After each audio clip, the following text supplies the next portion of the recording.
according to a new poll, a vast majority of voters think the United States is heading in the wrong direction. This, as we enter the second week of Black Lives Matter protests across the United States. What does all this mean for the fall election and our standing in the world? We'll start there with Bill Richardson, former U.S. ambassador to the UN, former Democratic governor of New Mexico, and he served as Secretary of Energy in the administration of Bill Clinton. Hi, Bill. Always good to see you. Protests all across America not going the way. We've seen this before, but people are saying this time it's different. Do you think it's different? It is different, Larry, because this poll is very important in a presidential race, whether the country's going on the right or wrong direction. And clearly, Americans are dissatisfied with the economy. There's 21 million Americans still unemployed. There's racial tension. There's a perception that the president and his administration have not done well in protecting us from the virus, although there is progress. So I think it looks good right now. You hate to predict so early, 5 months away, for Joe Biden. My only worry is that Joe Biden, who I'm supporting, not take the race for granted. I'd like him to get out of his living room and get out with the people more into the key states like Michigan, Ohio, Pennsylvania, Iowa, Florida. But I think he's our strongest candidate, and I'm pleased with the direction his campaign has taken. Do you think in terms of race relations, we'll never be the same? That's right, Larry. I mean, no. Right now, I think there's a perception by the American people, a sizable majority, that race relations are in very bad shape. These deaths of so many African Americans, the tension between communities and the police. I just think this is not just Democrats. This is Republicans, Democrats, Independent, thinking that we need a healer now. We need a president that is going to bring the country together. And somehow that's not happening, especially in race relations. I don't think it'll ever be the same. What do you make of this president who can seem to bring himself to have empathy or to produce unity in the country?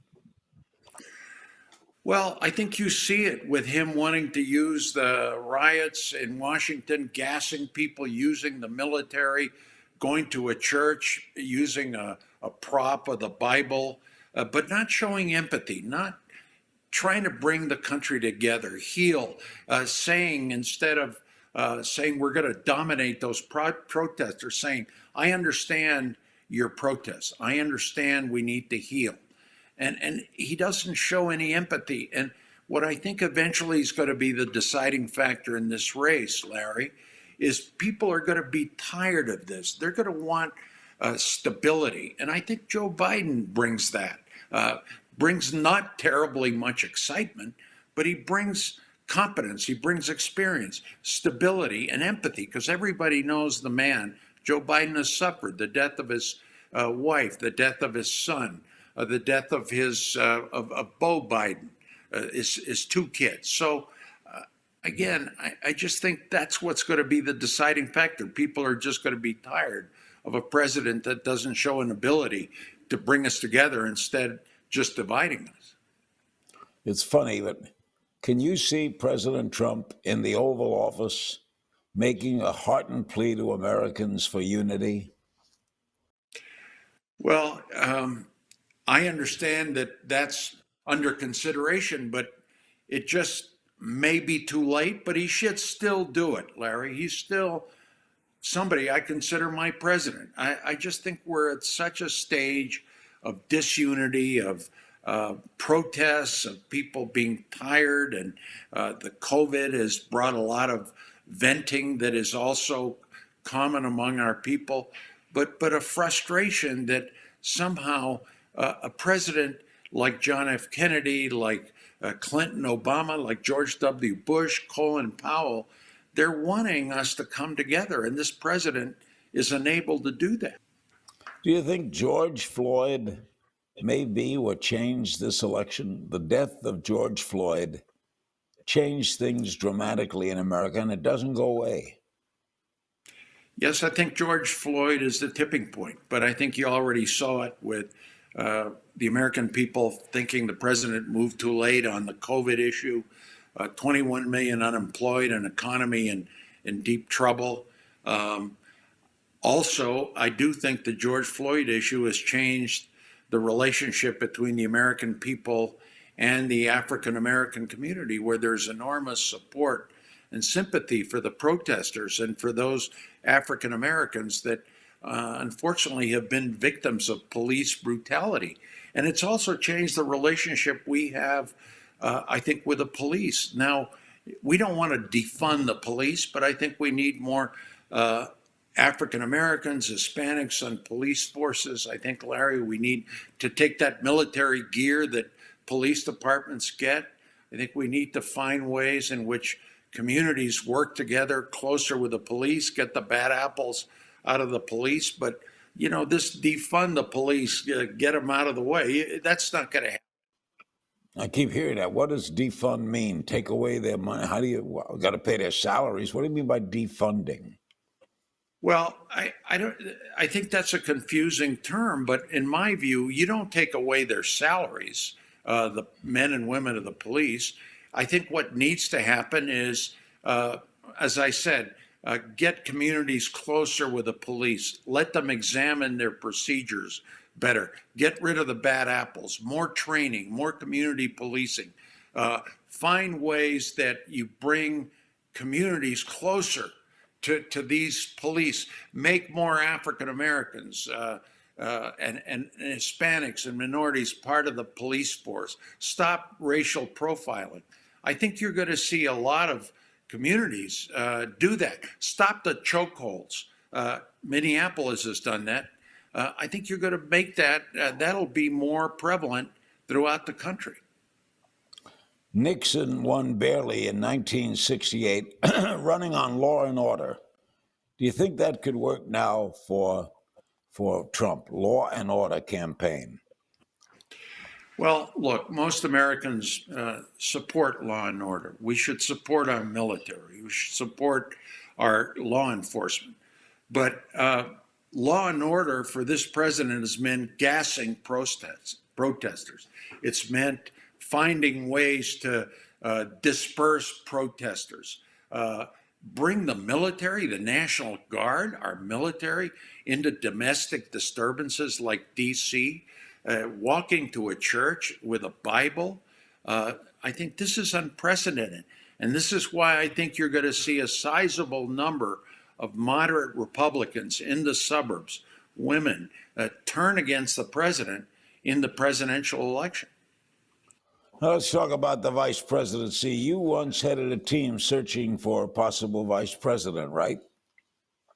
Well, I was considered a couple of times for vice president. I didn't quite make it, but I know the process, Larry. What is the process? The process is they extensively, the presidential candidates examine your tax records. They examine your all kinds of statements you've made before. They poll to see if you helped the ticket. They go around asking about rumors about your life. I am pleased. I think for the first time, Larry, the vice presidential debate is going to be key in who wins the presidential election, because we, the Democrats, we're going to have a woman. And I think you're going to see an effort and an election where men and women of color, Hispanics, African Americans, women are going to get elected more than they have before. Speaking of women, do you have a favorite? You're governor. What do you think of Michelle Grisham? Well, I'm for her, but I think the president has got to make that choice. The first qualification is, can this person step in to be president? The second is, what are we going to do about winning? In other words, you know, there's polling. Who can bring the most votes? I think this president, it's going to be very tough for him not to pick an African American. I think they're very strong candidates. I think we need maximum turnout in the African American and Hispanic communities around the country.